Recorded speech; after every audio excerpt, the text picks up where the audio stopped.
Okay, so there's a conversation about Black people sitting protests out. And people seem to have gripes about this. Just something for you to think about. You do not send your 5-star generals to the front line as infantry. I don't think I need to repeat it, but I will. I think the fact that people need this explained to them is very tragic. And I feel like if you need this explained to you, you need to go back to the drawing board of whatever you think your activism is, and also like look within to understand why you don't already know this. Because you don't send your wisest soldier to the front lines to be mowed down. And also, a lot of you guys are only infantry in this way, and like you just need to play your position as infantry, and you seem to want to refuse to do this, as if Black women, Black society at large will not come back to help you at the end when they are needed, when they're going to be most effective. Because they, unlike you, understand that civil rights includes everyone. It doesn't just include them, it doesn't just include women, it doesn't just include Black people, because I had a lot of comments. I made a video saying like, hey, white people, maybe you want to wake up the synapses and do some new modern protesting ideas. I said, Black people aren't coming to help you, and people were very upset about this. No one's gonna sit this out, as if it was their decision. It is not.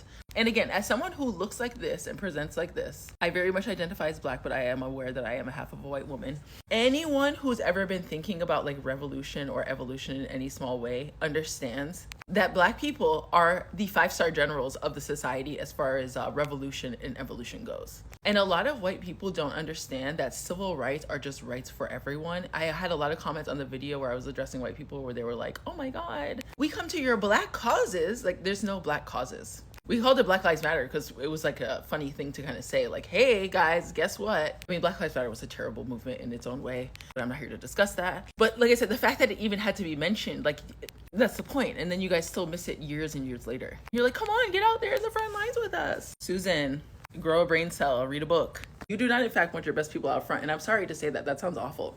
But you clearly know nothing about like warfare, and certainly not the modern sword. Also, they're avoiding the optic of like mowing you down and hurting you because you're like clearly used to this image of someone who looks like me being brutalized. And again, I look like this, very watered down right now. I'm very pale.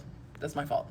I live in Oregon. I've made the joke before that I'm white. I do not identify as white, but I understand that I am biracial, and even a biracial person is saying this too, and I'm sure plenty of white people would tell you the same thing. Like, a lot of you, again, are infantry, and you should play your position as infantry. Some of you are cavalry, some of you are gentry.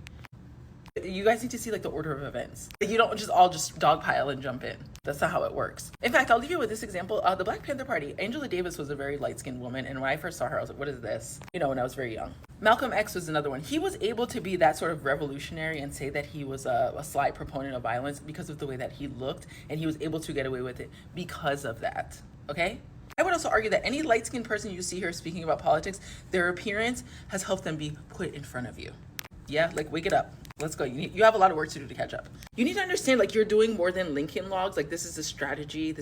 Requires tactical effort. And your placements on the board are very important to you. I hate to pretend this is like a game. It's not at all. But again, Black people, I would say specifically Black women, are your 5-star generals, so use them accordingly. You can listen to them in the background. They will not be on the front lines because that would be unwise for you to do that. Yeah, I hope we all have that. You're welcome.